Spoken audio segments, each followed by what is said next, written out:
we've got new electronics here, so I'm not. Is this electronics working? It feels very strange when I don't have a cord behind me. I made copies of the material for today and next week. We'll see how far we go. I think I probably should begin by asking you to give me a little indulgence, put it that way, because if you think we're bringing the book, we're not. Because I never really thought of it, that maybe there was a miscommunication. The topic for this series is the monologue, Browning's monologue in particular. And what I want to do is to introduce you to somebody who is, I think, absolutely fascinating and not read unjustly, because for me, when I got into Victorian literature in graduate school, and when I went to college, maybe as some of you, nobody would do anything with the Victorians. And if you talk about the Victorians, you mean Tennyson and Browning. And as far as most of my teachers were concerned, you might as well have been talking about the worst possible creations of the human spirit. Luckily, we got far enough away from the Victorians in the last 20 years that now they're coming back. And if you ask me, the opposite is true. As I've told you, and it's one of the reasons I did Tennyson last fall with In Memoriam, I believe pretty strongly that if you want to understand the 20th century, you've got to know the Victorians. They are the 20th century. That is, the problems that we address, the issues we have to live with, were first defined by Tennyson and Browning, and they are the greatest poets of their era. Now, Browning is a particular problem, as you know, because he has a reputation somewhat different from Tennyson. Tennyson has a reputation of being beautiful but meaningless. All right? I mean, Tennyson has the gift of song. And the truth is, he's beautiful and meaningful. I hope we got some of that last fall, even though what we read was very sad. Tennyson is, I think, an authentically great poet. And it's a pity we in America, in our literature, don't have anybody with his balance of meaning, philosophy, and beauty. Well, Browning has an opposite reputation. He has the reputation of being extraordinarily intelligent, deeply insightful, highly philosophical and psychological, and totally unreadable. And you may have heard of that when you were in college. There are a couple of witty bon mots about Browning, how the man never wrote anything that anyone could ever read, and one of his plays, Sordello, I believe, is supposed to be the most unreadable piece of literature ever written in the English language. And that's not true either. Why the Victorians lived with such calumny, I don't know, or have endured. In recent years, I think we've come to believe the opposite. And I was given a real gift in college because I took Victorian poetry from a professor at St. Olaf who came out of the University of Chicago and who loved the Victorians. And if you know the Chicago School of Criticism, it's neo-Aristotelian, in which you take a thing, a poem, and you read it closely. And almost nothing else counts. To this professor, he didn't care when it was written. He didn't care who wrote it. Biography was irrelevant. The literature had to stand on its own. And so I was given the gift of a semester doing nothing but reading Victorian poetry, and it gave me a love for Victorian poetry that has gone on forever. His name was Culbert, by the way. He doesn't know what he gave me because he radically influenced my own approach to teaching literature. I was just thinking last week, pondering this series, that I really ought to write the old man a note and say, you changed my life as a teacher, because he did, except he wouldn't appreciate it. He was an unpleasant man. Maybe he would appreciate it. He also had an ego as large as my own. Okay. Well, I'm afraid that'll be more difficult to put on than what I've got. The paperclip look all right to you? Okay, good. That is what he convinced me of back in 1965, that the Victorians were not only worth reading, but they really sustained. And if anybody sustains close reading, I do think it's Browning. Most of you remember the monologue because someplace along your life you read, that's my life, that's just on the wall. Right? And we'll do that this afternoon. It's still a wonderful piece. I think what I liked about Browning best was the monologue. Now, the monologue is a very specific kind of poetry that was extremely attractive to the 19th century. And both Tennyson and Browning wrote monologue. But Browning was the master of monologue. The monologue is a poem without a narrator. And so lacking in the monologue is the voice of the poet or the narrator saying, this is what this person is saying and this is what this person means. Or the person saying, here is something, and then a response. A monologue is all one person's thought. And the genius of the monologue is to step on a stage almost as though you were, I can't believe the freedom I've got. It's almost as though you are watching a soliloquy of Shakespeare. Because if you remember, Hamlet walks on stage and says, be or not to be, right? That is the question. And in the soliloquy, you see essentially the interior thought of the character on stage. Now, he may be lying, right? But if he's lying to himself. True? I mean, he's not lying to somebody. And that tells you something in and of itself. And in the monologue, what you get is somebody speaking. Sometimes it's speaking to someone. Now, I was told that I did, or I read to you last fall, Tithonus by Tennyson. Do you remember me reading Tithonus? Anyone remember that? The wood decay and fall. I was going to begin with that today because I wanted you to hear the contrast in the voice. And I may begin with it anyway because it's an exceptionally beautiful monologue. So my goal was to start off by reading you two monologues by Tennyson. Ulysses, which most of us remember because once you've been taught Ulysses, you do not forget it, which is really not, by the way, a thoroughly successful monologue, but it is a successful poem. And Tithonus, which is, and then to leap right away into the much more, what's the word for it, a much more acid and difficult and psychologically strange monologue of Robert Browning. And work with those today and next week and the week after. I've got a whole list of them, and Browning wrote a lot of them. All of them are masters of philosophy, masters of psychology, and masters of poetry. Each one of them, I think, is well worth it. But we don't read Browning by ourselves. True? I mean, people don't go home and say, gee, I think I'll take out Crowley Boliti tonight, right? Which you might do, by the way, with Tennyson. I mean, people will go home and pick out a Tennyson poem and read them. But Browning is so chewy. The Browning poems are like getting a mouthful of taffy. You know, you get them in your mouth and you just can't. And the paradox of Browning is that while people very seldom read him on his own, he's wonderful to teach. He's great to dramatize, and a natural for this class. In fact, I can't tell you why I didn't do Browning before, because I think publicly he's a great teaching tool. I feel a little nervous doing this again, because Jack is a Victorian specialist, and Cynthia is going to go back and tell him what I said about Browning, and he might not agree. Will he let me say what I want anyway? So I made out a stack of poems. They start with a couple of Tennyson's, and then two. Okay, can I just pass it out? And you can. I made 40. We'll see how many we have. We may have to shuffle around if we've got more than 40 with us today, and it looks like we're up around that number. Do you mind if we begin with Tennyson again and repeat, just so we hear the difference in the voices between the two? How many of you were here last fall and heard the end of that Tennyson series? Some of you did not, so this will be new material. I'd like to begin with that, and we'll do it more quickly than I had planned, and then move right away into the Duke of Ferrara. How are we doing in terms of numbers here?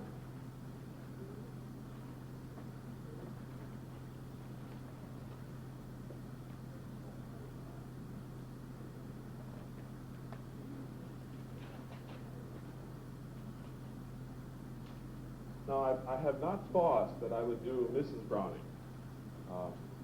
If some of you ask me and say, will you do a little bit of sonnets in the Portuguese, I wouldn't be averse maybe on the third day to bring in a few of her sonnets. Maybe because you want to hear someone read, how do I love thee? Let me count the ways, right? But she wasn't in my mind when I was thinking of this series. So if you would like me to do some Elizabeth Barrett Browning, you might ask me next week. We'll see what I can pull out of the sonnets. a very good sonneteer, but the truth is, I hate to say it to a group of women, she's not the equal of her husband, who really is intellectually a stunning mind. Do we have enough there? Just about right?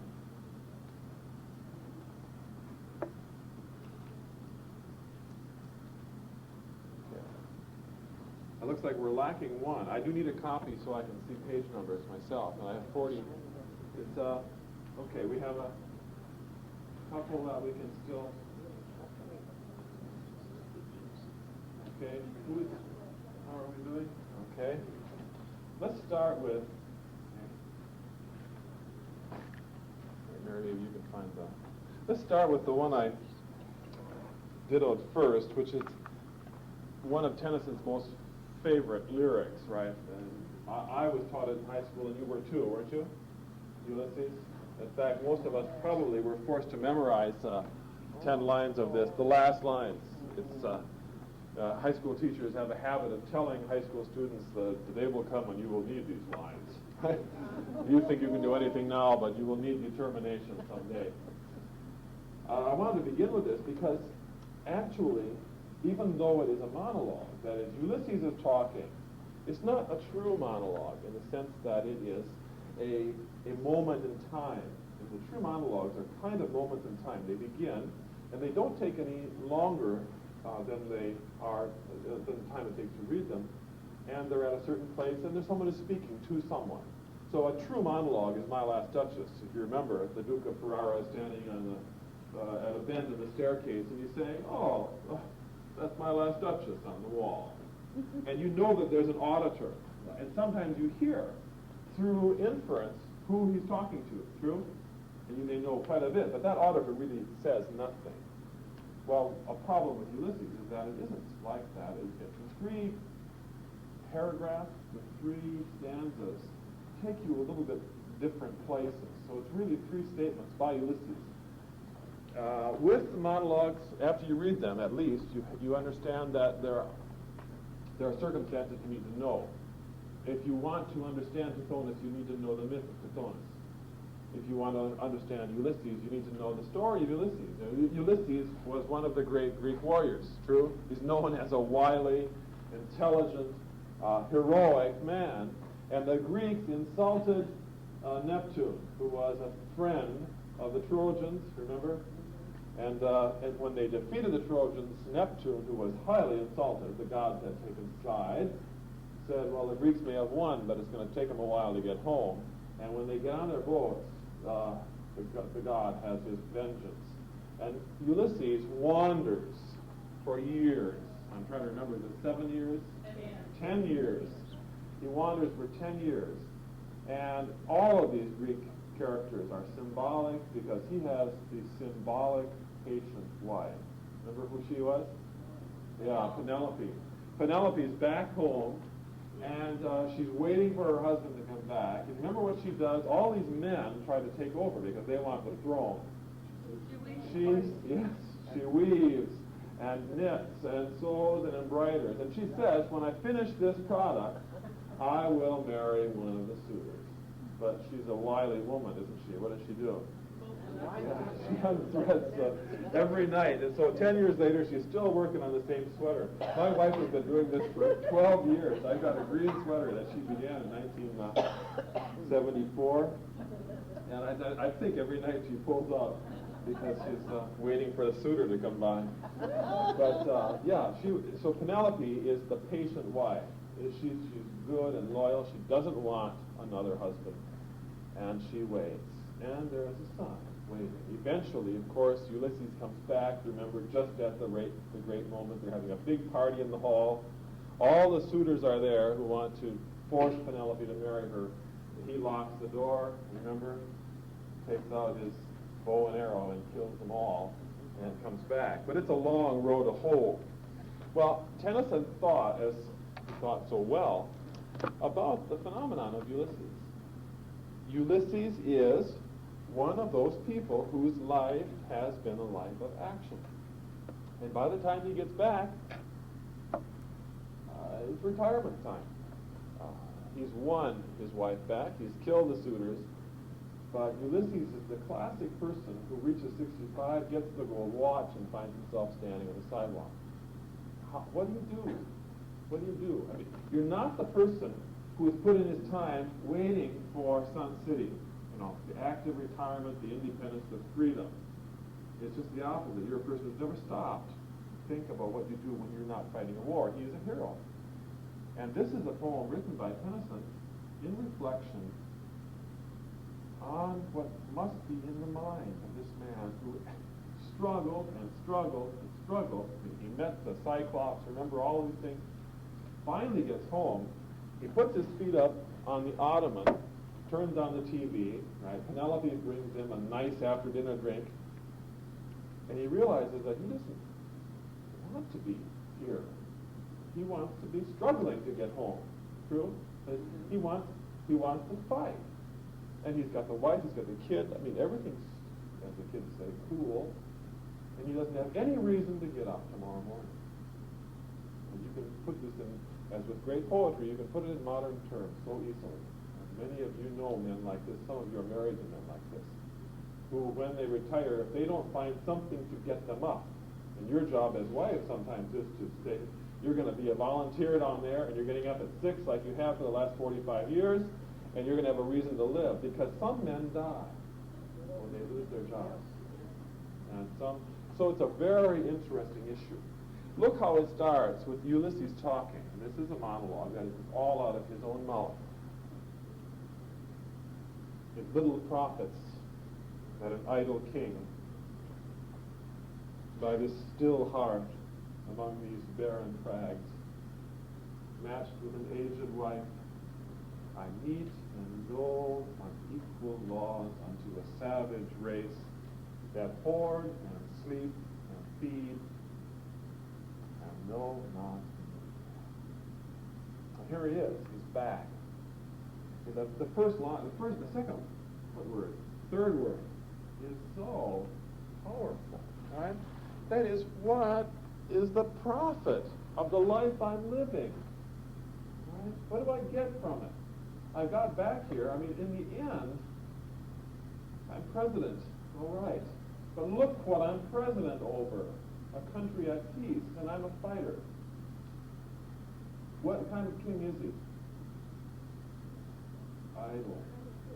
Idle king. And I've underlined a lot of these words for us to look at. He's an idle king. That meaning he has no purpose. A king should be fighting. Should be defending the throne or something. By this still heart. What kind of heart? Still as opposed to active. Is there a fire roaring in the fireplace? No. I mean, everything's turned off. Among these, what kind of mountain? Barren mountain. One of the keys to understanding monologue, of course, is that we see the world that we live. And someone else sitting here would not call these barren crags, right? He'd call them ferocious crags, right? But they're barren to him because his life is barren. There's no reason, there's no value. So you and I look at a mountain, one says, boy, I can hardly wait to climb it, the other one says, there's nothing on it, right? Empty. Matched with an aged wife. He looks at Penelope, what does he see? An old lady. But what? He is matched with an agent. Is she his match? Well, now, if she was 85 and he was 30, he'd have something to complain about. But he looks at Penelope, and what does he see? He sees Ulysses, right. I meet and dole on equal laws unto a savage race. A wonderful word. To meet and dole. If you dole something out, what do? But how do you give it up if you're doling? It's a charity word. To meet is to allot, right? So it also means, but to dole is to charity. But how do you, what kind of thing do you dole? What kind of thing? I wouldn't say necessarily reluctantly. If I give you $1,000, am I doling it out? What would I dole out? How much money would I dole out? Okay, $1 at a time, right? The point about a dole is that if you get $1,000, you're not on a dole. But the dole is a social convention where you keep people quiet. Every day you get a buck, right? So you won't. And he's the person who's. Can you imagine what it was like to be Ulysses? Did he dole out his funds when he was general of the Greek army? Oh no, he drank, and you can imagine, right? It's wenching time and drinking time and fighting time, and now he's in charge of the dole. So Ulysses looks at that. I meet and dole unequal laws into a savage race. Such a contempt here. It's a primitive culture, right? I mean, these people are savage. It's not even as though he's in charge of Athens. He's not. And what he does, of course, is you dole out to keep the savage race quiet. The way you give people enough money to get their ripple on First Avenue. And as long as they're drunk, we don't have to worry about them. We do that today as well. Yes. It's a contemptuous word. His own people, his own kingdom. Savage. And look at how he feels about them. The next line. What do? They hoard and sleep and feed. And what does he mean by they know not him? If they walking down the street, they wouldn't recognize him? He doesn't mean anything to them. That there's an interior Ulysses. We were talking about at lunch today. One of us was saying the point about life is it goes so fast. You don't think you're the age you are. And I've mentioned this to you before in the past. Mark Twain getting up in the morning, looks in the mirror. Before he hits the mirror, he's getting ready to jump down the stairs. He feels 18. He looks in the mirror and he sees a 75-year-old man, and he remembers if he tries to run down the stairs, he's dead. So he goes down, right? For him, the moment of depression in every day was the moment he looked in the mirror and saw the old man, because the inside wasn't. And I think we see this with people. What do people see when they see Ulysses? An old man. Old. And you read a line like this, unequal laws. That a race that hoard and sleep and feed, you have to think of something like Richard Cory, right? We what did we do? We worked and cursed the bread, right, and waited for the light. He sees the people just like the speaker in Richard Cory, who look at Richard Cory and say, wow, but we are nothing. But this is Ulysses looking at them and putting them down. So it's the exact opposite psychologically of what that poem is doing. He sees these people. Are these people all nothing but sleepers and eaters and hoarders? Oh, of course not. But if you're Ulysses and you look out and you're giving them their buck a day, it's hard to see them as anything else, true? The tribe, the plebes, you name it. Second stanza. I'm teaching this much more in depth than I thought. Should I continue like this? Okay. I cannot rest from travel. You're travelers, some of you, right? I will drink life to release. All times I have enjoyed greatly, have suffered greatly, both with those that loved me and alone on shore, and when through scudding drifts the rainy Hyades vexed the dim sea. I am become a name, for always roaming with a hungry heart. Much have I seen and known. Cities of men and manners, climates, councils, governments, myself not least, but honored of them all, and drunk delight of battle with my peers, far on the ringing plains of windy Troy. I am a part of all that I have met, yet all experience is an arch wherethrough gleams that untraveled world, whose margin fades forever and forever when I move. How dull it is to pause, to make an end, to rust unburnished, not to shine in use, as though to breathe were life. Life piled on life were all too little, and of one to me little remains. But every hour is saved from that eternal silence, something more, a bringer of new things. Vile it were for some 3 suns to store and hoard myself and this gray spirit yearning and desire to follow knowledge like a sinking star beyond the utmost bound. It's a very dense stanza, as you can see. There's a lot of thought in it. You go back and pick up some of the concepts. It's hard to read this and think about it without getting a tear in your eye at the dilemma of being Ulysses and have been given the gift of not dying, which is a curse. Right? Remember, God, the ancients used to say, when God wants to punish you, He grants your wishes. Right? And Ulysses is one of those who survived all the battles and undoubtedly wanted to survive, and now he's going to take the consequences of that. Let's go back. What's his mood in the first line? I can't stand this, right? I got to get on that airplane. I got to see something. I'm a mover. I will drink life to the lees. His spirit is to do what? What are the lees? We would say the dregs, and that would be what? The bottom of the part of the wine that you do not drink. True? I mean, in the old wine bottles, the sediment would set to the bottom, and when you poured the wine out, when you decanted it, you wouldn't pour it out to the lees, would you? No. Because that would be bad. But there's a certain spirit which says, I'm not wasting any of it, including the bitter at the bottom. And this is what he says. I want to be one of those people who drinks life to the lees. I have enjoyed all times greatly, have suffered greatly, both with those that love me and alone. What's the key word there? Okay, the kind of spirit that does things. All right. You love hard, you hate hard, you cry hard, right? You party hard. And that was Ulysses, the fighter, at all times. And what has happened to this man who lived, sad line, I have become a name. I've become a name. People see him, they recognize him, what do they say? You can imagine him walking down the street of town. That's Ulysses. You should have seen him in the old days. You should have seen him when. I remember, some of you may have been there. I don't know what parade it was. I think it was a seafair parade about 10 years ago.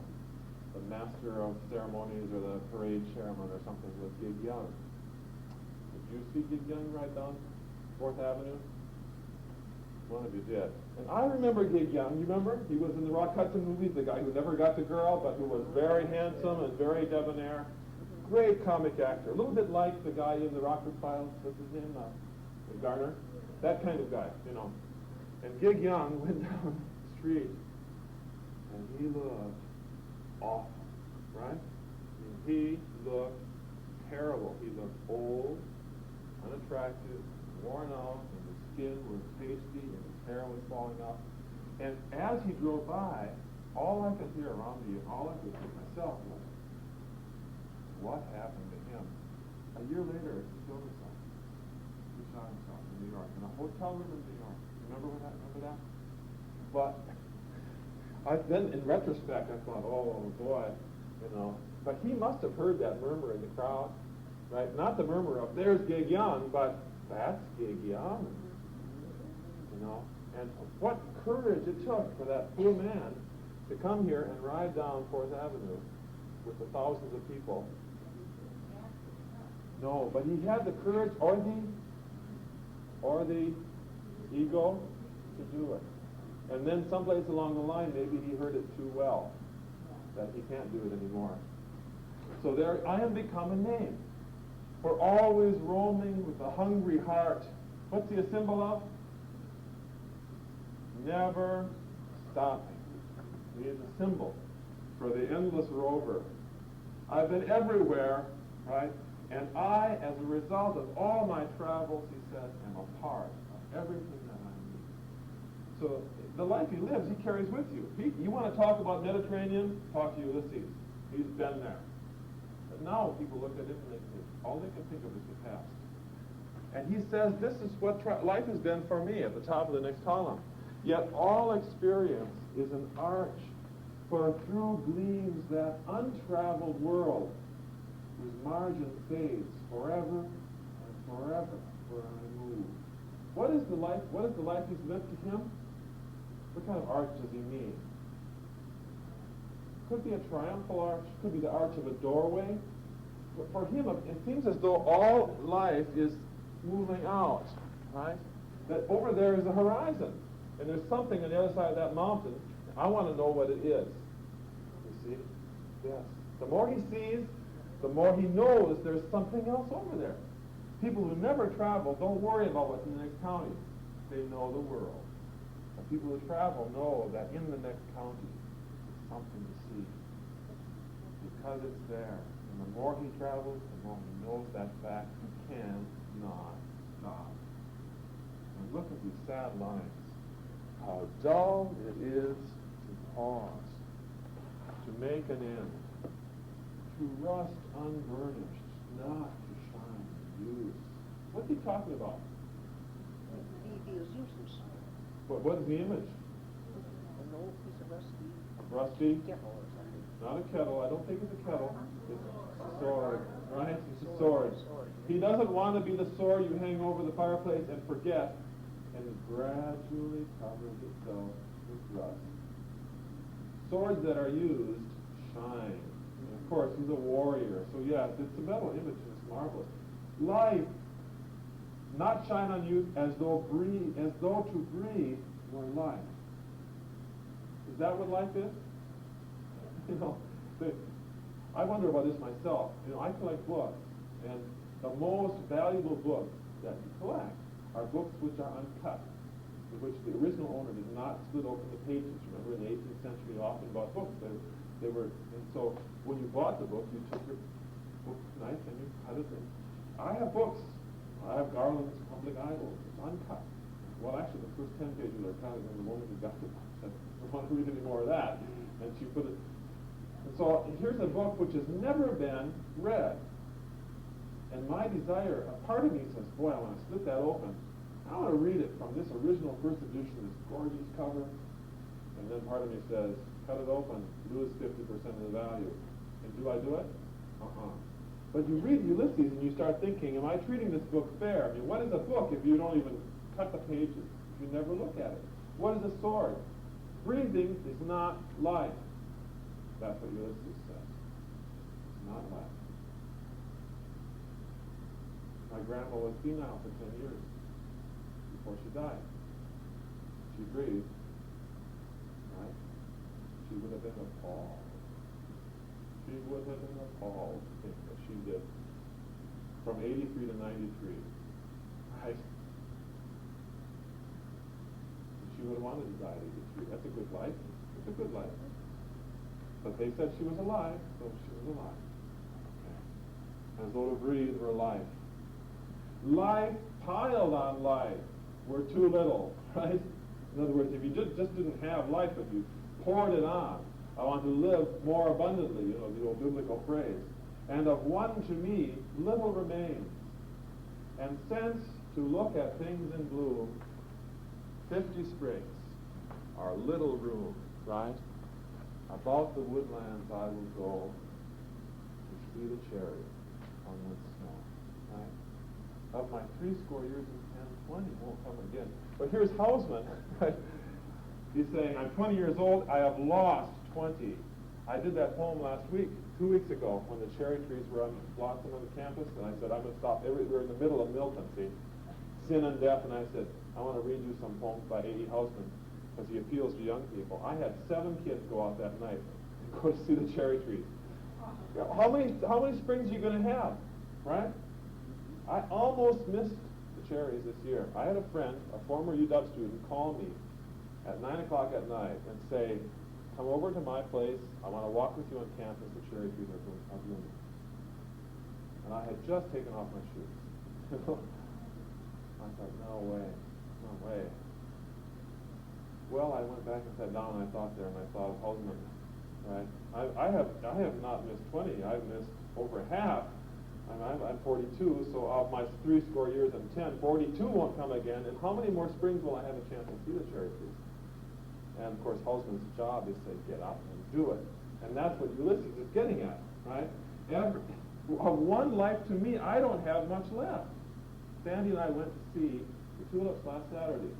I've been here 14 years, and we never went up to Skagit Valley and had the pleasure of sitting half an hour at an intersection behind 100,000 people, and that was really, but the tulips were great.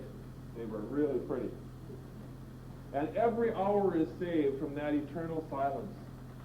Something more. Bringer of new things. And vile it were. What does the word vile mean? Awful in what sense? Well, awful and repugnant as well as awful, yeah. It's vile it were for some 3 sons to store and hoard myself, and this gray spirit, yearning and desire to follow knowledge, like a sinking star, beyond the utmost bound of human thought. It would be evil and repugnant for how long? To stay 3 days, once you get the idea. I assume 3 sons is 3 days, isn't it? Unless it's 3 years. But to sit here, once you know that you've got to go, and wait, and wait. His desire, you notice, is to see what? To follow what? It's not just travel. Right? It's not experience that he wants. He's had experience, but he wants to know. He wants to learn. Should you stop learning when you're 40, when you're 50? And Ulysses says no. Now you'll notice one reason I say this is not a real monologue is that there seems to be a major jump between this stanza and the next stanza. Telemachus isn't in the first stanza. In fact, you don't even know who he's talking to. There's no indication that he's doing anything except talking to himself. Now he introduces his son. This is my son, mine own Telemachus, to whom I leave the scepter and the isle, well loved of me, discerning to fulfill this labor by slow prudence to make mild a rugged people, and through soft degrees subdue them to the useful and the good. Most blameless is he, centered in the sphere of common duties, decent not to fail in offices of tenderness, and pay meet adoration to my household gods when I'm gone. He works his work, I work mine. What's the difference between son and father? Vast. If you would summarize Telemachus' personality, what would he be? The steady, civil, will he make a good president? Yes, consolidate. He's right. You've got the creator, the adventurer. You've got the John Jacob Astor, right, or the Cornelius Vanderbilt, or the Joe Kennedys, and then you've got the next generation, the people who don't create new, but who consolidate and make real. Part of what you see, I think, is that Ulysses is telling himself a little story. He's saying the country needs Telemachus, and I am on its joint. Right? I mean, the country doesn't need me. It needs people who will do what for the country? Unify. What other words? Consolidate. Okay, subdue, tame, teach the people what? Heroism. Teach the people law, prudence, manners. Right? You can start thinking of the words. It's a savage race. And all that Ulysses could ever do is continue in their savageness, right? When he does it, he deals out unequal laws.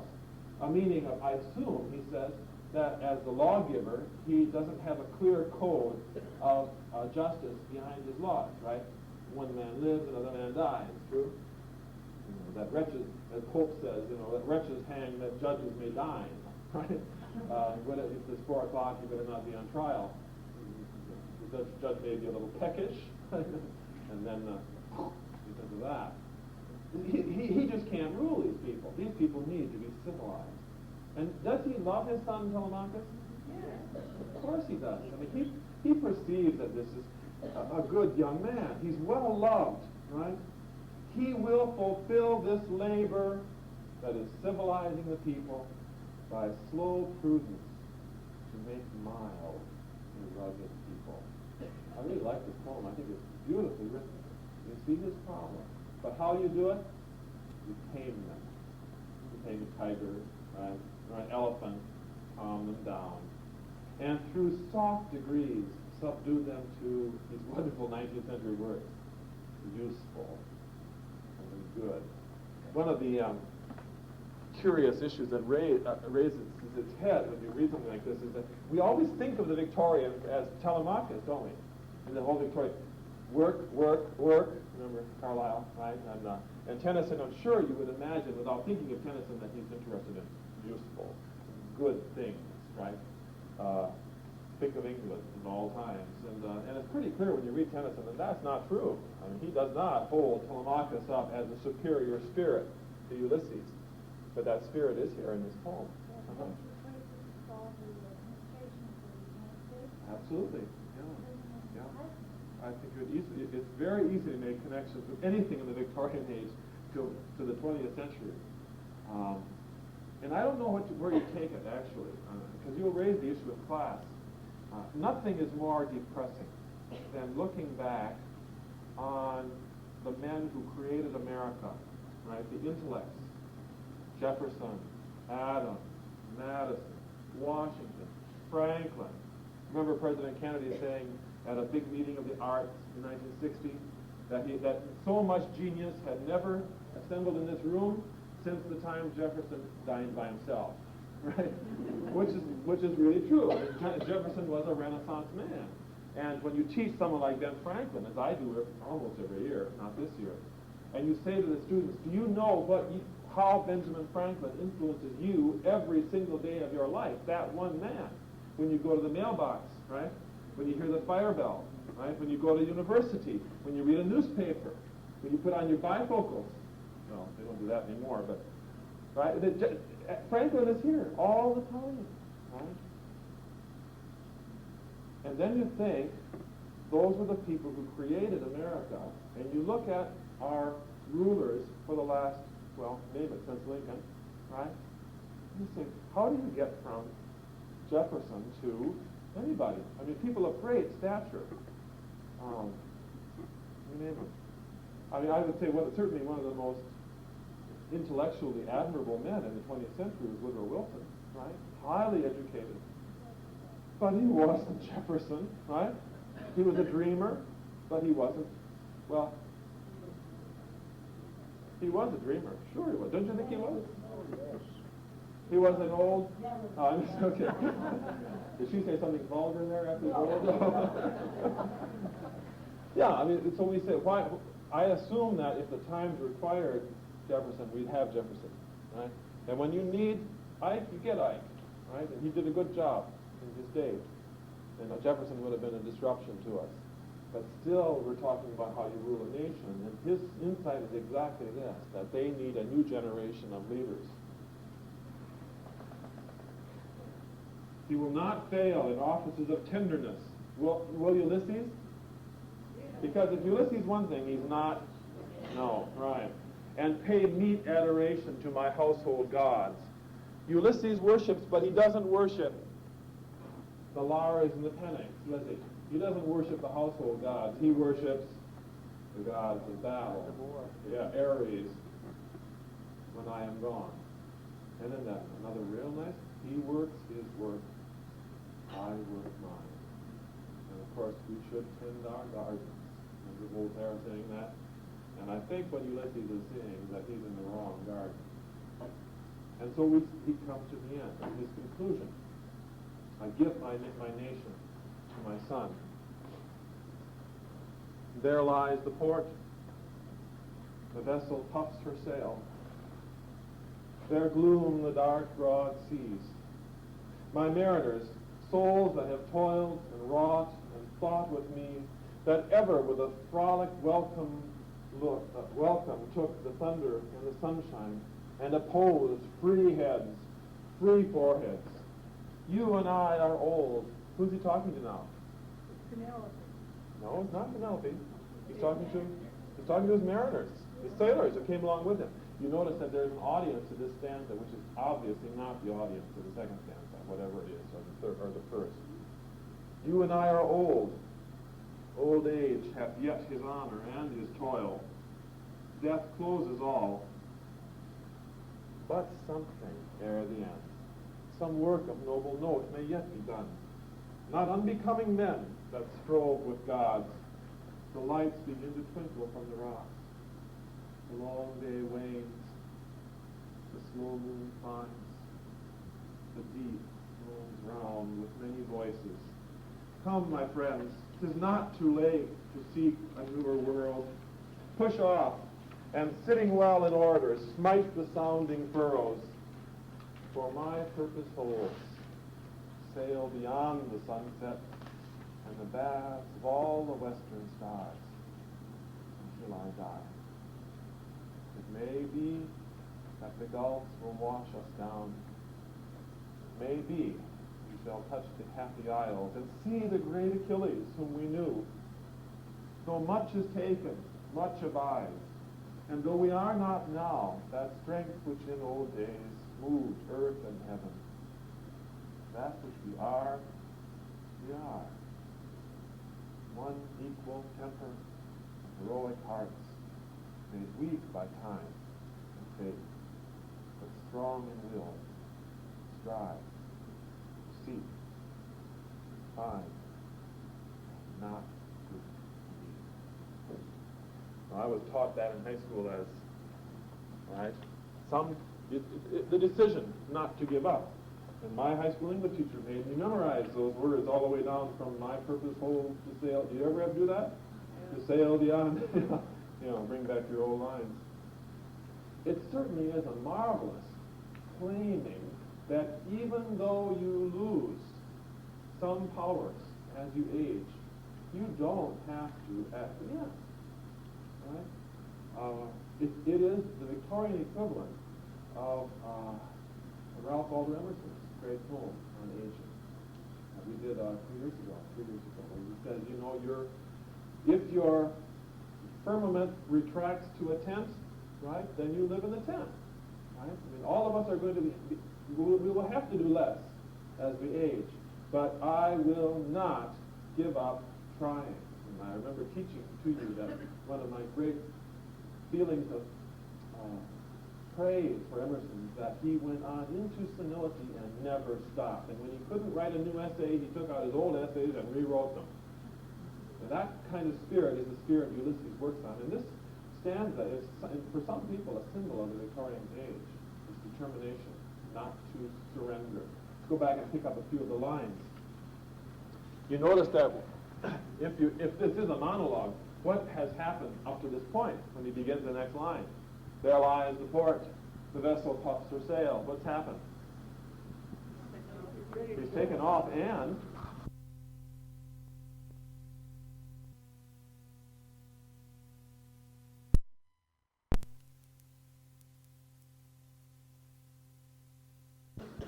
you notice that he's already got the ship ready. So this is not a decision-making poem, is that? If that's true, that is, the decision has already been made. It's an explanation, or in the old words, an apology, really. He speaks to his mariners. He says, you who went with me and always with a frolic welcome took the thunder and the sunshine. What was their attitude? Right. Did they insist on sunny, breezy days? No. They'll take the bad weather and the good weather, whatever that might be. He says, you and I are old. And even though we're old age hath yet his honor and his toil.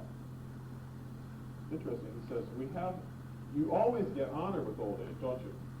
Right? I mean, you're supposed to anyway. Right? Tradition, When your beard turns gray, people are supposed to respect you. Yeah. Well, we're talking 20th century now. You remember Chaucer and Shakespeare both have scenes where people insult an old man by plucking his gray beard. It does not do you honor to pluck my gray beard. Remember? In the Partner's Tale, they do that to the old man in Chaucer. And it happens in Richard II, too, when John of Gaunt is treated as insult. But he says it has his honor and his... Yeah, see, he doesn't imagine old age as a time of rest. You've got a job to do. Death closes all. What stops your job? Is he dead? No. Okay. But something, ere the end, some work of noble note may yet be done. We don't have to stop living because we've aged. You think here of Robert Frost's poem, The Onset. Do you remember that? Where he says, the snow comes down, and I almost stumble and fall in it in the fall. It's a great Frost poem. Like one who gives up, never having done a thing against evil. No noble act ever done. That's the image he uses of being caught in the snowstorm in the fall. Like one who gives up, and he's lived a life, and he's never done anything. I mean, when you come to recite the funeral oration, you can't say, well, he stood up against evil, because he never did. Right? And Emily Dickinson has a poem which she says, some people don't live until they die. I mean, the first act of life that they do is when they take their final breath, which certainly is an adventure. You've got to give it at least that. And he says, you can still have something to do if you haven't done anything of noble act. You can start right now. Me and my mariners can go out and find something to do. I and my mariners. And we may do something not unbecoming men that strove with gods. I kind of like that as well. I like it because he says there are certain things that you do because of who you are. And if you stood on the field of Troy and fought the gods who favored the Trojans, and you won, you have an obligation to yourself. There are certain things you just don't do. And one of the things you do not do is sit in a rocking chair in front of an empty coal fireplace. Harry, didn't Douglas put it in one of the triples in hell? Probably, yeah. I don't remember which one, but it wouldn't surprise me at all. No, of course, Because he didn't testimony. yes, yeah. You would have seen that probably as a sin. I can't answer that because I haven't read the Infernal for 20 years. But I know Dante doesn't hesitate to put people in hell if he didn't like them or something. No. One of the worst things ever could happen to you was to be one of Dante's enemies, because he knew how to take care of you for all time. But yeah, it wouldn't surprise me. And it does. That kind of question is interesting because you pull yourself away, and it's what I would do after it finished, and say, well, now this is really great. Nice to see Ulysses go on and continue to be honorable. You feel that, don't you? And then you say, well, Mrs. Ulysses, how do you feel about that? Right? What is the real question after this poem is over is, what does Penelope feel about it? After sitting there for 10 years, knitting this sweater, and he comes and goes after, she should have taken one of these handsome young suitors 10 years ago, because there is an issue, I think a real issue to that. Does Tennyson talk about that? No.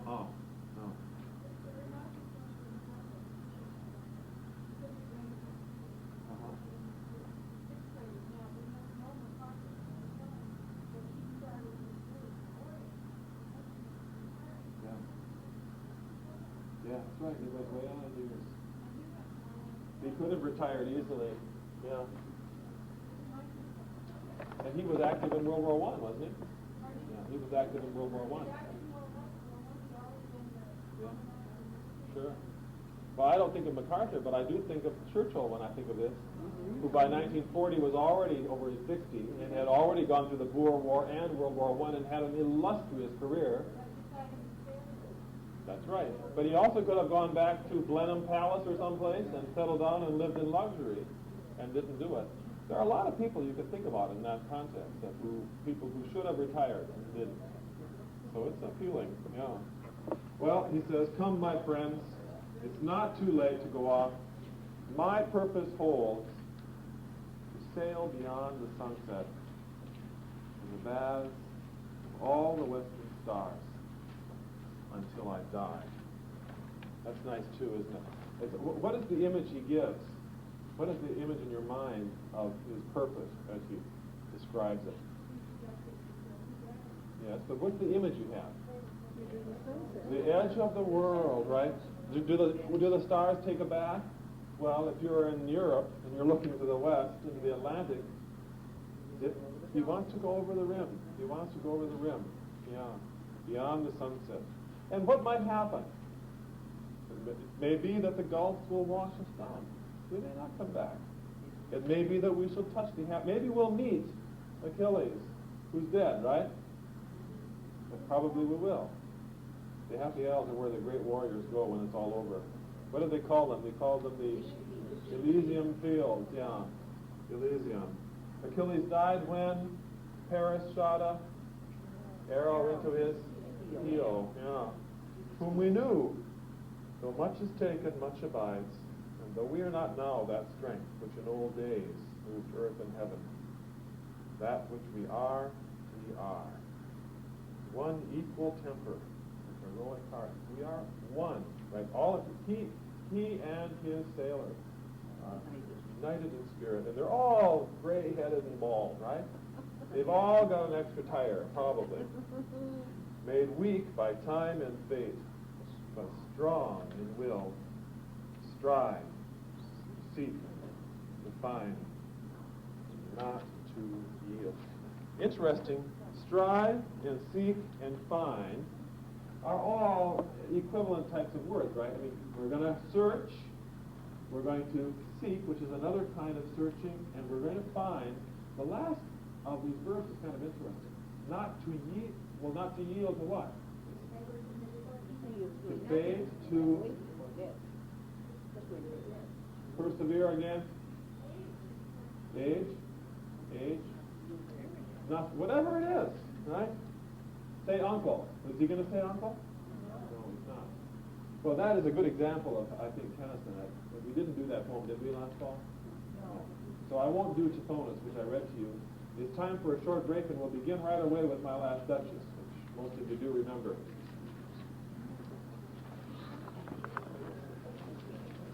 Stop. Sorry. When you read Ulysses, you have that leap of willingness to disbelieve in order to believe it, right? It's a little reflection would say, no, Ulysses wouldn't talk like this. Well, with Browning, that's not the case. Browning, the person talking to you, is a person. And Browning makes an exceptional leap of creation to create a personality. Very often, not somebody noble, or at least with noble traits, but somebody who is deeply twisted. Browning is interested in psychology. He's not interested in ordinary, uninteresting personalities. And the people he writes are almost always geniuses of a kind. Though some of them are not even that. Some of them are just narrow, as in the second poem I'm going to do tonight, and narrow-minded, and really being presented as ridiculous characters. But more often than not, the people he speaks about have a certain fascination of intellect. Great artists, often great musicians, composers, churchmen. Sometimes they're just brilliant, evil people, as in the Duke of Ferrara, who reveal themselves the way people reveal themselves when they don't know how they reveal themselves. And that's the genius of this type of poem. People are talking, and they reveal themselves in what they say. That is, the nuances. To understand a monologue, you have to read it slowly for understanding, and you have to have a kind of alert and critical mind. What did he just say? Do I hear what I just thought I heard? The Duke doesn't know. All he knows is that he's perfectly confident in who he is, and if he chooses to do something, he does it.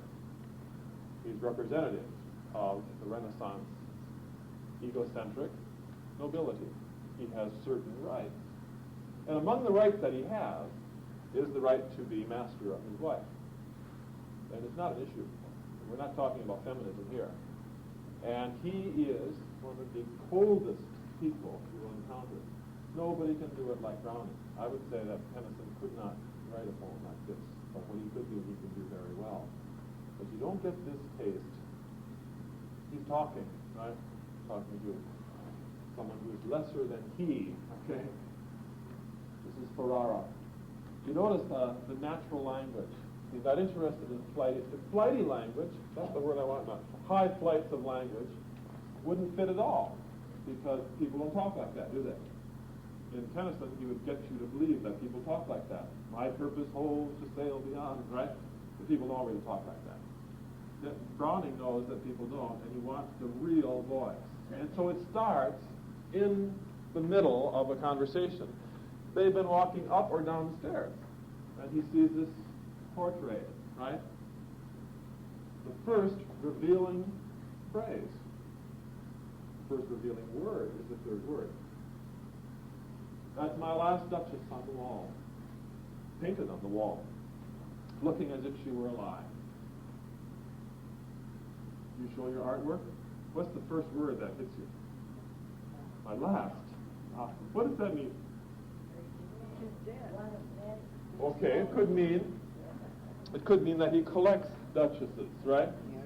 That's my last duchess. Or in other words, that's my most recent duchess, right? Painted on the wall, looking as if she were. By the way, it could also mean that's my final duchess. Right? I'm not going to have any more, and that is kind of kept open. We can decide after it's over whether there's going to be another duchess. It looks as though he's in negotiation for another one. So the real meaning is that it's his most recent duchess. He's got a duchess position open, right? He's advertising. That's my last duchess painted on the wall. What about the phraseology of that line? What is the proper way of saying what he just said? That's a portrait of my late wife on the wall, right? That isn't his wife, is it? But his language reveals his mind. What was the Duchess of Ferrara to him? An object, a shadow. It might as well be her. In fact, it's all that's left of her. True?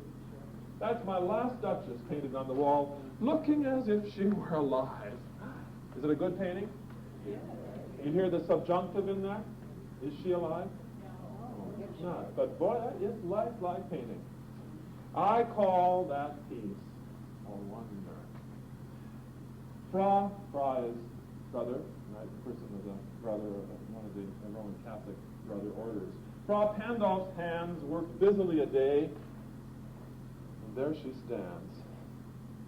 Will't please you and sit and look at her. What does he have there? Chair. Would you like to go to the Art Institute? And we went to, Sandy and I took the kids Thursday to see the the art exhibit at the center. I was telling some of you. Wonderful painting. There's a painting by Singer Sargent of Mrs. Who was it? No, the woman in the black dress. You know what I mean? Wow, what a painting. Yes, her looking in those eyes. What a sad face. What personality. But you sit down, right? Or you sit down in front of the one with the rainbows at Niagara Falls. You see that? Or the big one, and you look, you know. So let's sit down and see. There she stands. Will it please you? Sit and look at her. I said, Fra Pandolf, by design. For never read strangers like you, that pictured countenance, the depth, the passion of its earnest glance. But to myself they turned, since none puts by the curtain I have drawn for you, but I, and seemed as they would ask me, if they durst, how such a glance came there. So, not first are you to turn and ask thus. Give me some interpretations. This is fun to teach in a high school class or a college class because the kids can, what do you know about the customs of the Duke of Ferrara? You've learned a detail about the painting. What have you learned? It's always covered. In fact, the only time it's ever seen is when he opens it, and he only opens it to special people. And so why did he say Fra Pandolf? Because, okay, I said Fra Pandolf by design. I wanted you to know what? Who the painter was, and that explains it. Right? I mean, it's like saying Da Vinci, right? Rembrandt, Turner. Is that a Turner? That's a Turner. You see? So that explains but what did Fra Pandolf put in the portrait that causes people to stop and say, look at the what? Yeah. Okay. Now, so the people want to know what? What was she like? The Duke says the explanation for this is painter, right? The passion, the interest is in the artist, not in the subject matter. So he immediately forecloses what question? What kind of a question? What kind of a woman was that? Wow. I was thinking about this because of that singer sergeant. Otis? No. Can't think of her name. John? Mrs. John? Anybody remember it? It might come to mind as I talk. Because you stand there and you look at this painting of this gorgeous woman. She was 27 in a black dress, black hair, black eyes, looking straight out in the camera at the artist. And you say, why is she so sad? And then I thought, what a beautiful painting. But my first reaction was, this woman. He wants to talk about the artist, and the artist explains all, because it's true, isn't it? That is, Turner could take any sunset and make it a masterpiece. Apparently, Frau Pandolf can take anybody and make them interesting. He says nobody ever read that pictured countenance, the depth and passion of its earnest glance, but they turned, and as if they would ask me, if they dared, how it got like that. What was the interest? There are three interesting words about her. What are they? Depth, passion, and a lot of people you can be a liar and a cheat and have depth and passion, but you can't have earnestness, which is related to truth and honesty, is it not? And you notice there are other elements going on in here. The thing about a painting is that she's painted on the wall. She's a millimeter thick, right? But the first word you get about her is depth. Whatever the Duchess was, she was a woman of substance. And of course, she can't move. She's painted. She was passionate. He doesn't want, right? He didn't like this woman, so he's not going to let any of that be other than a phenomenon of art. Not the first are you to turn and ask thus, Sir, 'twas not her husband's presence only called that spot of joy to the Duchess' cheek. What is on her? Blush of, yes. Maybe Frau Pandolf has said something pleasant about her, right? I like your dress, and he feels that pleasure should appear only to, yes, this is a man who possesses, true? Only possesses. Perhaps Frau Pandolf chanced to say, her mantle laps over my lady's wrist too much. Or, paint must never hope to reproduce the faint half-flush that dies along her throat. Such stuff was courtesy, she thought, and cause enough for calling up that spot of joy. She had a heart, how shall I say, too soon made glad, too easily impressed.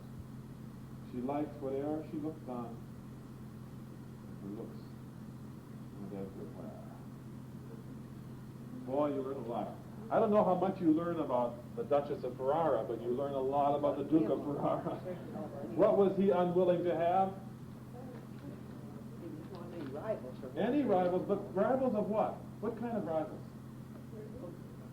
Are we talking about lovers? Oh, no. Okay, so what would make her smile? I mean, okay, is there a connection between Frau Pandolf, a romantic connection between him and the Duchess? No, I mean, he probably said, gee, I like your glove. He smiled spontaneously. To the Duke, that was disloyalty. Disloyalty. It's the equivalent of having a lover, isn't it? I mean, as though she's done something fundamentally insulting to their marriage. She liked everything she saw, and she looked everywhere. You read the poem, and you think, what would it be like to live for you and me to live with a woman like that? Probably exhausting, but wouldn't it be a joy? Well, we'll see. He doesn't say that. But you know he doesn't, right? We'll see. Keep going on it, okay? Yeah. I think she must have been a delightful spirit. Someone so easily happy. Oh, but not for him. Yes. Yes, to be happy with him at all. That's a good point. She had a heart, how shall I say, too soon made glad, too easily impressed. She liked whate'er she looked on, and her looks went everywhere. Sir, 'Twas all one. My favor at her breast. Meaning what? A gift, like a diamond, a pendant, a brooch, right? I give her something. My favor at her breast. The dropping of the daylight in the west. The bough of cherries, some officious fool broke in the orchard for her. The white mule she rode with round terrace. All and each would draw from her alike the approving speech, or blush at least. Interesting. He mentions a series of things. First thing is something he gave her equal to, well, which is more valuable? I mean, one is a gift of God, right? And the other one is a gift. Well, he can't stand the white mule, and she loved the mule. She loved everything, right? The sequence of events of items is it's like the line in the Rape of the Lock. Remember Pope's Rape of the Lock, where he says in Queen Anne, sometimes counsel takes and sometimes pay, right? Or she screamed as though women, just the way women scream when their husbands die, or their lapdog, right? You know, or even worse, their doggies, right? You get this sense of connection that Browning is linking things. But the Duke is totally serious, right? Pope is making fun of the women who prefer their lapdogs to their husbands. But the Duke doesn't see that these things all deserve a smile, right? They all deserve, but they're all one in him. What is her sin? Her sin is failure to distinguish the value of him. And what is he an expert at? Distinguishing values. If you've read Barbara Tuchman's March of Folly, you have to be thinking about the popes, right? Who destroyed the church because they were this type of person, who put their own their ego, their value. Julius II leaving for us incredible works of art, including the Sistine Chapel, and a Christian church destroyed, right? Because he couldn't see what was valuable. Not that the Sistine Chapel is not valuable, but that was at the cost of being the father of the church. And then the Duke is right in that mold. She thanked men. Good. Does it bother him? But thank somehow, I know not how, as if she ranked my gift of a 900-years-old name with anybody's gift.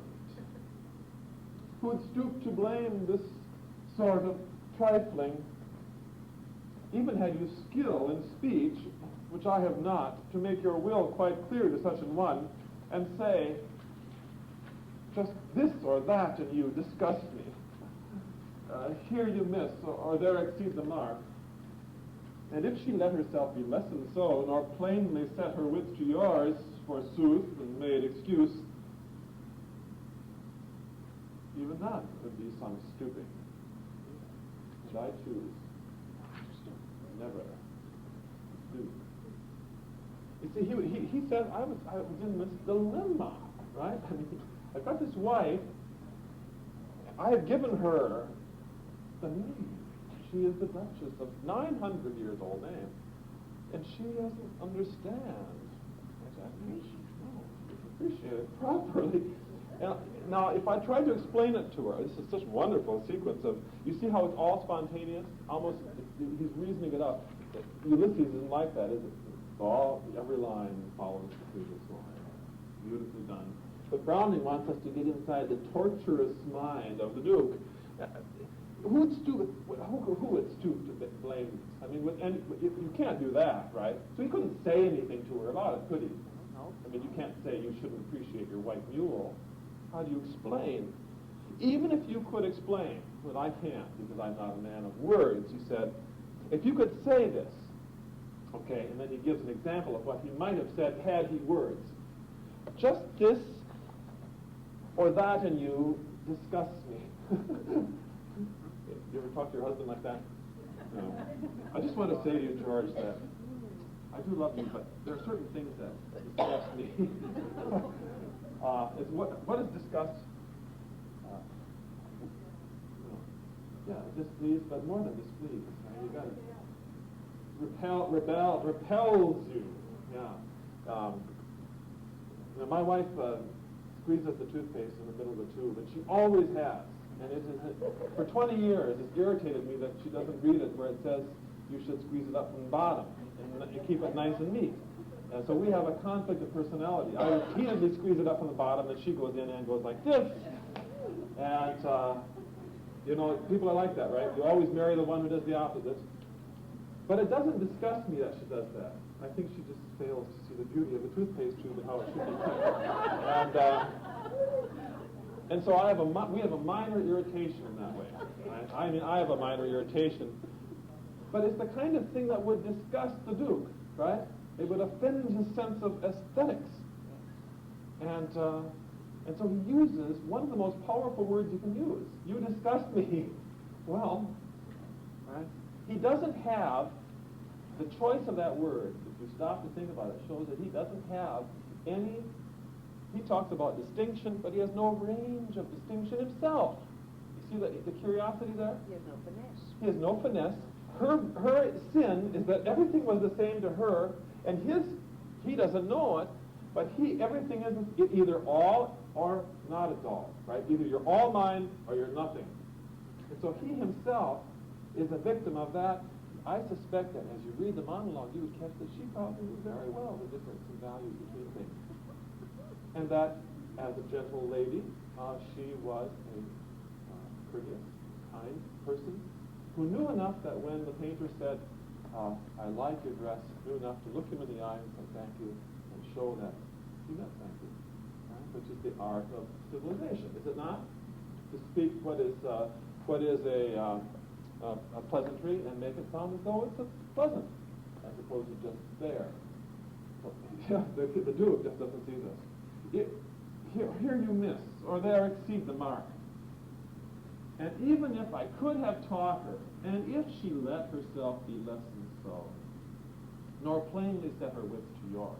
In other words, if she allowed herself to be submissive and say, yes, I will from now on, absolutely, I will not do that, and didn't do what? Obviously, plainly.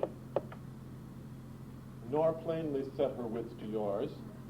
She didn't argue, okay? She didn't try to argue with it, which is what, of course, she would have had to do, given the Duke, okay? Even then, there would be some stooping. What does it mean by that? On each. Who would be stooping? He would Yes, be. to explain. No, excuse me, I will not stoop.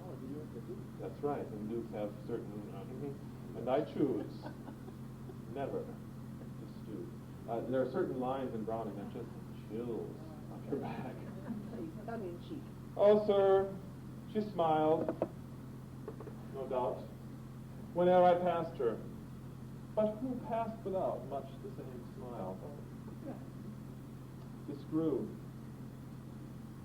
I gave commands, then all smiles stopped together. There she stands, as if alive. Oh, will it please you? Rise. What is the man who's been talking to you? He's been sitting there. What do you suppose he's been thinking? Continue down the stairway, you know. We'll meet the company below, then. I smiled. She smiled, no doubt, whenever I passed her. But we passed without much the same smile. In other words, common coin. Right? Common coin, coin in the round, nothing special, and I want a special woman for my wife. This grew, meaning she... So what does he mean by this grew? She smiled more? Probably, right? She was more and more pleasant all the time until he gave commands. What were the commands he gave? If you're a duke in Italy in the Renaissance, you probably a little poison in the wine, I would say, right? That's more Pyrenees, is it not? Yeah, a little poison, and all smiles stop together. We'll meet this company below, then. I repeat, The Count, your master's known munificence, is ample warrant that no just pretense of mine for dowry will be disallowed, though his fair daughter's self, as I avowed at starting, is my object. Nay, we'll go together then. Down, sir. Sir, notice Neptune, though, taming a seahorse, thought a rarity, which Clausen Innsbruck asked in bronze for me. Next thing in his gallery. Who is he talking to? Man is Okay. sort of an emissary. He's an emissary of? Another wife. Okay, another man who has a daughter. And the issue at hand is, what's going on tonight? He says, The dowry. You're Dowry for the another count. wife. Okay, the man's master is a count, right? In other words, not as high as a duke, but then there are a few dukes. Okay? His known munificence. Munificence is? Generosity. Generosity is money, right? Your count is so generous, and he's so publicly known to be generous, that I have ample warrant that no just pretense of mine for dowry will be disallowed. So this is a bargaining session. Yeah. What is he going to be demanding? Yes. However, he says, his fair daughter is self, as I avowed at starting, is my object. Is it? No, these are business relationships. You start thinking about this business of arranged marriages in the Renaissance. He just killed his beautiful wife because she didn't love him only. And he's going on to the next one, and he's marrying her for her father's money. Right? And then she's not going to satisfy him either, right? Because she clearly doesn't love him. And the word last implies that there are a series of wives. Several warnings that he's giving this emissary to so that the new duchess will Could be. It could be that. Yeah, certainly. not going to. But I don't think he's doing it on purpose. I think it is a subtle warning, but I don't think the Duke sees what you and I see. And most of Browning's characters of this type don't know what there are. We do. And they reveal themselves. That's being kind. If he is a con man, it's a kind phrase. He's a villain. He's a There's a villain. certain obscurity to the whole thing of purpose. Well, yeah, because we only get a glimpse, like a photograph of a man in action. The object is the daughter itself. And notice as he goes on, nay, we'll go together down. They must be standing on an upper floorway, right, as they go down. And at the next landing is? Notice Neptune, taming a seahorse. Why is that? It's his next work of art, and of course Browning is moving out of the poem, but why is that a wonderful image for the artwork that's on the next landing?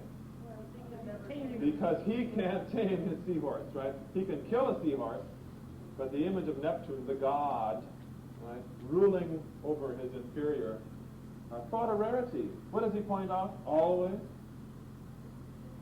Very, very special, yes. Which Claus of Because Innsbruck he owns it. cast in bronze, yes, it's his. He tells you who the artists were, right? Pandolf and Claus, famous names. It's a kind of a property-owning version of name-dropping, right? You walk down and you leave all these names, and everybody says, wow, wow. Is it a chilling poem? Yeah. Yes, it is. Yes, and the last, that's right, cast in bronze for me. Period, though, Yes. He is the classic Renaissance art aficionado, right? Do you think he knows his art and his values? I think he does. He knows what it costs. He will remind you. I'm surprised he doesn't have the sticker on the price tag on right, on the Neptune. Well, he knows nothing about human value at all. My favorite of these, because I think it's hilarious, is the next one I want to do, and the last one for today. It's a soliloquy of the Spanish cloister. Okay, we have a monk, cloistered monk, going about his business, and he is an incredibly narrow-minded, vicious man whose narrowness and vicious is limited to where he is. Right? If you're Hitler, you've got enormous scope for being vicious. But if you're a cloistered monk, your scope is very narrow. And so here we are in the petty political antagonisms of a group of men who are forced to live together forever until they die. Starts out, you can't believe it, when Tennyson ever starts, grrr, right? I suppose he means, grrr, right? Oh, he sees his enemy. There go my heart's abhorrence. Water your damned flower pots, do. If hate killed men, Brother Lawrence, God's blood would not mine kill you. What? Oh, your myrtle bush wants trimming. Oh, that rose has prior claims. Needs its leaden vase filled brimming. Hell dry you up with its frayed flames. Right? What's Brother Lawrence doing? He's in charge of the garden, right? And so, this is all, of course, he's speaking to himself. He would never want anybody to hear this, and these monologuists don't want often to be revealed. But Brother Lawrence is in charge of the garden, and you can hear the sarcasm of the imitation, right? God's blood, if hate could kill, I would hate you. What? Your myrtle bush wants trimming. Can you hear Brother Lawrence coming back to supper, before they eat in silence? Well, I noticed this afternoon. I think and the speaker is just roiling, right? Oh, that rose. And then Brother Lawrence would say, but before I do that, I really have to take care of his rose bush, right? And this man, his venom is focused on this. Needs its leaden vase filled, brimming. Hell dry you up with its flames. After meal, we sit together. Salve tibi, I must hear wise talk of the kind of weather, sort of season, time of year. And not a plenteous court crop. Scarcely dare we hope, O Gauls, I doubt. What's the Latin name for parsley? What's the Greek name for swine snout? Does he like the dinner table conversation in the monastery? No. They sit down. What do they say when they sit down?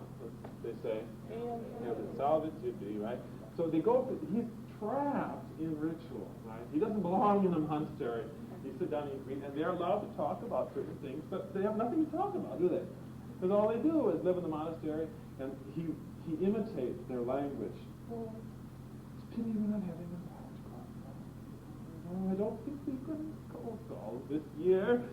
And he's sitting there, and underneath his breath, what's the Greek? Phew, we'll have our platter burnished, laid with care on our own shelf. With a fire new spoon we're furnished, and a goblet for ourselves, rinsed like something sacrificial, ere 'tis fit to touch our chaps, marked with L for our initial. There, his lily snaps. What's he doing as he's walking? He's thinking of Brother Lawrence. And Brother Lawrence's simple little what? Not just, the stand is in his garden. I mean, he kills the lily. He can hardly wait for Lawrence to come up and find that lily hanging over, right? Snaps the lily's head off. But what's he thinking about at the beginning of the stanza? What has Brother Lawrence got? That he very simply and with great innocence has, well, no, not in this stanza. He's got a new dish, right? Brother Lawrence has a little bit of, what do they allow monks to own? Nothing. They're poverty-stricken, aren't they? But they are allowed to have their own gown, maybe, and maybe a plate in a bowl, and a shelf to put it on, right? If he lived in Mercer Island, it'd be somebody's Mercedes-Benz, right? Yes. Then he'd be. But in a monastery, it's just this. What? We'll have our platter burnished. What has Brother Lawrence done? He's polished his, laid with care on our own shelf. He's noticed what about the way Brother Lawrence treats his plate? Like Dickinson's newer Severus piece, old ones crack, right? Right? But Brother Lawrence is a meticulous man, isn't he? Yeah. With a fire new spoon. He's also got a new, and a goblet for ourselves. And how does Brother Lawrence treat? It's rinsed like something sacrificial. Almost holy. Yes, he takes his goblet, almost as though it were sacrificial. He won't let his lips touch his. And then there's this one little bit of egotism in Brother Lawrence. What does he do? L. Right? This stands for Lawrence. There. His lily snaps. Saint, forsooth. While Brown Dolores squats outside the convent bank with Sanchicha telling stories, steeping tresses in the tank, blue-black, lustrous, thick like horsehairs. And I see his dead eye glow, bright as were a Barbary courser's. That is, if he'd let it show. What does he accuse Brother Lawrence of? Lust, right? He says, I know. Does Brother Lawrence show any signs of that? No, because he hides it. But I know him, because I know that outside the convent, what? There are these women from town, the Spanish cloisters, so they're Spanish women. Who is filled with lust? Oh boy, you can hardly read that stanza without dribbling. I mean, every word that he reads is saints forsooth. People say what about Brother Lawrence? He's a saint, right? He is a saint. He's a perfect monk. Ha! He says, how could he be a saint? Every day, Dolores squats outside the convent bank. Right? What a wonderful image, squat, right? They're probably washing clothes and washing their hair, right? On the next to the stream. With Sanchicha. He even knows their names. He shouldn't even know that, should he? No, right? Telling stories, steeping tresses in the tank. What are they doing? Yes, you get this wonderful image. He knows where they're down there on their haunch, a totally unfeminine position, but somewhat erotic, right? Squatting down with their long black hair in the water, washing it blue-black, lustrous. What's he talking about? Yes, thick like horse. He wants to run his toes through that hair, see? Can't I see his dead eye glow, bright as it were a Barbary corsair? His eyes glow like... No, I don't think so. I think it's the... What is the corsair? Well, I think he's talking about the horses here. No, it could be the pirate. It could be the pirate. I guess, yeah, I think you're right. I think the corsair is the pirate himself. The ship, Yes. right? I was always thinking of it as an Arab horse, that kind of bright, shiny eye. But you're probably right, yeah. It's the adventurer. He would like to rape, loot, pillage, plunder, right? The way the pirates would do, because the Barbary corsair was a pirate, right? Yeah, okay. As thick as twere a barber, bright as twere a Barbary corsairs. That is, if he'd let it show. When he finishes refection, you know what refection is? Meal. Okay, lunch, right? Dinner, it's a meal. Knife and fork, he never lays crosswise to my resurrection, as I do, in Jesus' praise. I, the Trinity, illustrate, drinking watered orange pulp. In 3 sips the Aryan frustrate, while he drains his at one gulp. What does he do? He's perfect.